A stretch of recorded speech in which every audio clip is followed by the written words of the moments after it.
తెలుగు ప్రజలకు ఏమాత్రం పరిచయం చేయాల్సిన అవసరం లేని వ్యక్తి బ్రహ్మశ్రీ చాగంటి కోటేశ్వరరావు గారు. ఈయన పూర్తి పేరు చాగంటి రాజ వీర వెంకట బసవ కోటేశ్వరరావు.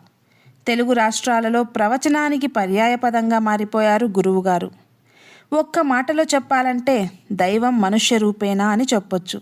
అన్ని తరాల వారిని, అన్ని ప్రాంతాల వారిని, ముఖ్యంగా విద్యార్థులను తన ప్రవచనాలతో చైతన్యపరుస్తూ సనాతన ధర్మాన్ని ముందుకు తీసుకెళ్తున్న వ్యక్తి. గురువుగారికి ప్రవచన చక్రవర్తి, శారద జ్ఞానపుత్ర అని బిరుదులు కూడా ఉన్నాయి. తాజాగా ఏపీ ప్రభుత్వం గురువుగారికి ప్రతిష్టాత్మక సలహాదారు హోదా ప్రకటించారు. విద్యార్థుల్లో నైతికత, విలువలు పెంపొందించేందుకు గురువుగారిని ఎన్నుకున్నారు. పిల్లలపై ఒక మేనమామకి ఉండే సహజమైన ప్రేమ చాగంటి వారికి ఉంటుంది. అందుకే పిల్లలకి చెప్పడానికి ఎంత సంతోషమో. 2016లో ముఖ్యమంత్రి చంద్రబాబు నాయుడు గారు సలహాదారు పదవిని ఇచ్చారు. కానీ అప్పుడు గురువుగారు ఆ పదవి తీసుకోలేదు. ఎందుకంటే భారత ఆహార సంస్థలో అప్పటికే ఉద్యోగం చేస్తున్నారు. పదవి విరమణకి దగ్గరలో ఉన్నారు. కాబట్టి ఆ పదవి వద్దు అని సున్నితంగా తిరస్కరించారు. రెండవసారి జగన్మోహన్ రెడ్డి గారు ముఖ్యమంత్రిగా ఉన్న కాలంలో తిరుమల తిరుపతి దేవస్థానం ధర్మ ప్రచార పరిషత్తుకి సలహాదారుగా ప్రకటించారు. అప్పుడు కూడా ఆయన సున్నితంగా తిరస్కరించారు. ఎందుకంటే అప్పటికే ఆయన దాదాపు 8 నెలల వరకు ఉపన్యాసాలకు తేదీలు ఇచ్చేశారు. ఆ సమయంలో ఆ పదవి తీసుకుంటే అకస్మాత్తుగా సమావేశాలు పెడితే వెళ్ళలేను అని తెలిసినప్పుడు ఎందుకు తీసుకోవాలి ఆ పదవిని అని అప్పుడు కూడా తిరస్కరించి, నాకు పదవి వద్దండి, మీకు ఏదైనా సలహా కావాలి అనుకుంటే పదవే అక్కర్లేదు, మీరు నాకు ఫోన్ చేసినా చెప్పగలిగిందైతే చెప్తాను అని చెప్పారు. ఇప్పుడు పదవీ విరమణ చేశారు. కొన్ని ఉపన్యాసాలు ఒప్పుకున్నవి ఉన్నాయి కూడా. పిల్లలకి చెప్పడానికి, కాలాన్ని ప్రణాళిక చేసుకోవడానికి అవకాశం ఉంది. అందుకే అంగీకరించారు. పిల్లల కోసమై ధర్మ సంవర్ధిని అనే సంస్థను కూడా స్థాపించారు. కాకినాడలో గురువుగారి ఆధ్వర్యంలో గోశాల ఎంతో వైభవంగా నడుస్తోంది.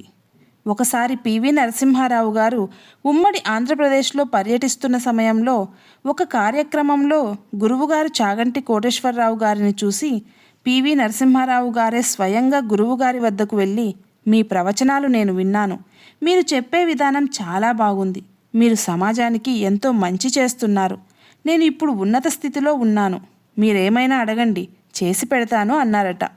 అప్పుడు చాగంటి వారు చిరునవ్వు నవ్వి, మీకు నాకు ఇవ్వాల్సింది ఆ పరమాత్మనే, నాకు ఏ ఆశలు లేవు, మీ సహృదయానికి కృతజ్ఞతలు అని చెప్పి వెళ్ళిపోయారట. మొదట్లో చాగంటి వారిని ప్రవచనాల వైపు ప్రోత్సహించింది ఆయన ధర్మపత్ని. చాగంటి వారి తల్లిగారు శివైక్యం చెందడానికి ముందు రోజు గురువుగారిని పిలిచి, నువ్వు ప్రవచనాలకు ఎప్పుడూ డబ్బు తీసుకోకు అని చెప్పారట. మీరు చాలా గొప్పవారు, మీరు డబ్బులు తీసుకోకుండా ప్రవచనాలు చేస్తారు అని ఎవరైనా అంటే, నాకేం తక్కువ చేశాడు ఆ పరమాత్ముడు, నా గొప్ప ఏం లేదండి అని సున్నితంగా చెప్తారు గురువుగారు. చాగంటి వారి తల్లిగారు శివైక్యం చెందాక బయటి ప్రాంతాలకు కూడా వెళ్ళి ప్రవచనాలు చేయడం మొదలుపెట్టారు. ఎంత చిన్న సత్సంగం వారు పిలిచినా వెళ్ళి ప్రవచనాలు చేస్తారు. ప్రవచనానికి ఎంతమంది వస్తారు అని గురువుగారు చూడరు. మనసు పెట్టి వింటే ఒక్కరు ఉన్న ప్రసంగం చేస్తాను అంటారు. చాగంటి వారు ఏం చెప్పినా శాస్త్రమే ప్రమాణంగా చెప్తారు. ఆయన ప్రవచనాలను క్యాసెట్లు, సీడీలుగా చేసి కొన్ని కంపెనీలు అమ్ముతున్నాయి. అయినా వారి నుండి గురువుగారు ఏమీ ఆశించలేదు.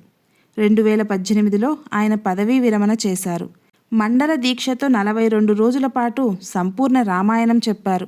భాగవతం 30 రోజుల పాటు, శివపురాణం 40 రోజుల పాటు, ఇంకా శ్రీ లలిత సహస్రనామ స్తోత్ర ప్రవచనము, రుక్మిణీ కళ్యాణం, గోమాత విశిష్టత, తిరుమల వైభవం, ఇలా ఎన్నో ప్రవచనాలు చేశారు. ఆయన ఏ విషయం చెప్పినా మనస్సుకి హత్తుకునేలా చెప్తారు. సాత్విక స్వభావులు. చాగంటి వారు చాలా సందర్భాలలో తానే టికెట్లు చేయించుకుని వెళ్ళి ప్రవచనాలు చేసి వచ్చారు.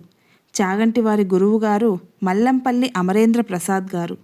చదవడం అంటే కేవలం చదవడం కాదు, అనుభవించడం అన్నది గురువుగారి దగ్గర నుండి తెలుసుకున్నారు. అబ్దుల్ కలాం గారి గురించి కూడా చాగంటి వారు తన ప్రవచనాలలో చెప్పడం విశేషం. ఆధ్యాత్మికవేత్తలైన స్వామి వివేకానంద, శ్రీ శ్రీ శ్రీ చంద్రశేఖరేంద్ర సరస్వతి మహాస్వామివారు, జగద్గురు ఆదిశంకరాచార్యులు అంటే గురువుగారికి ప్రాణం.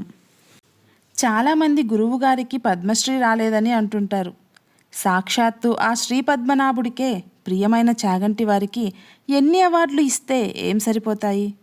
ఇక చాగంటి వారి కుటుంబం విషయానికొస్తే తండ్రిగారు చాగంటి సుందర శివరావు గారు, తల్లిగారు సుశీలమ్మ, చాగంటి కోటేశ్వరరావు గారి ధర్మపత్ని సుబ్రహ్మణ్యేశ్వరి గారు. వీరికి 2 సంతానం. కొడుకు షణ్ముఖాంజనేయ సుందర శివచరణ్ శర్మ, కూతురు నాగశ్రీవల్లి.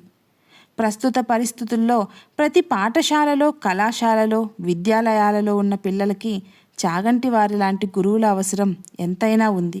ఈ వీడియో మీకు నచ్చితే లైక్ చేయండి, షేర్ చేసి సబ్స్క్రైబ్ చేయండి. ధన్యవాదాలు.